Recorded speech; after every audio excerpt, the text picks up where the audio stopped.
Hello! మనకి ఎన్నో trusted apps ఉండగా, మనం ఇలా చిటికెలేసి ఒరిజినల్ రెప్లికా కోసం ఫైట్ చేయనవసరం లేదనమాట. మీషో, మింత్రా, నైకా, అజియో ఎన్నో ట్రస్టెడ్ యాప్స్ ఉన్నాయి. మనకు నచ్చకపోతే, క్వాలిటీ నచ్చకపోతే ఆ రీజన్ కూడా మనం పెట్టి వెనక్కి కూడా పంపించేయొచ్చు. అండ్ ఈ ఫ్రాక్ వచ్చేసి నేను మీషో నుంచి ఆర్డర్ పెట్టా అనమాట. చూడండి ఎంత బావుందో. ఫుల్లీ ఇది జార్జెట్ మెటీరియల్‌తో వచ్చే జార్జెట్ మెటీరియల్‌కి మీషో పెట్టిందని చెప్పొచ్చు. నిజంగా అంత బావుంటాయి ఫ్రాక్స్ అయితే జార్జెట్ మెటీరియల్‌లో. అండ్ నెక్స్ట్ ఇదొచ్చేసి కూడా మీషో నుంచే పర్చేస్ చేశాను. ఇది ఫుల్లీ కాటన్ బ్లెండ్ అనమాట.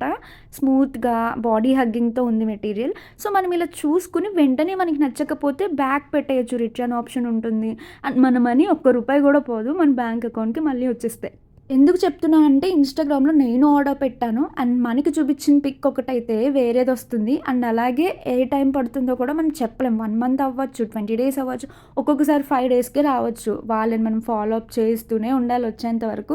ఒక్కొక్కసారి అయితే సరిగ్గా రిప్లై కూడా ఇవ్వరు. బికాజ్ ప్రొడక్ట్స్ అనేవి ఎక్కడి నుంచైనా మనం ఆన్‌లైన్ షాప్ చేసినా ఎక్కువగా మనకి వచ్చేది సూరత్ నుంచే. అది ఇన్‌స్టాగ్రామ్ అయినా, యాప్స్ అయినా సూరత్ నుంచే ఎక్కువ వస్తాయన్నమాట. ఇన్‌స్టాగ్రామ్‌లో అందరూ చేసేది రీసెల్లింగ్ కాబట్టి వీళ్ళు సూరత్ వాళ్ళ దగ్గర నుంచే మెయిన్ వెండర్ సూరత్‌లో ఉంటే అక్కడి నుంచి ఆర్డర్ పెడతారు. సో, వీళ్ళకి కూడా తెలియదు ఇంకా మనకు ప్రోడక్ట్ రాలేదేంటి అని అడిగితే సో అందుకే వీళ్ళు రిప్లై ఇవ్వరనమాట. నేను ఇది ఎలా అబ్జర్వ్ చేశానంటే నేను పెట్టిన పేజ్ నేమ్ ఒకటైతే వాళ్ళు దాని మీద సూరత్ అడ్రస్ నుంచి వచ్చినట్టు మనకు ఉంటుంది అనమాట. సో ట్రస్టెడ్ యాప్స్లోనే పెట్టండి. ఈ beautiful card set is from Myntra, denim palace is from Meesho. Thank you, bye bye.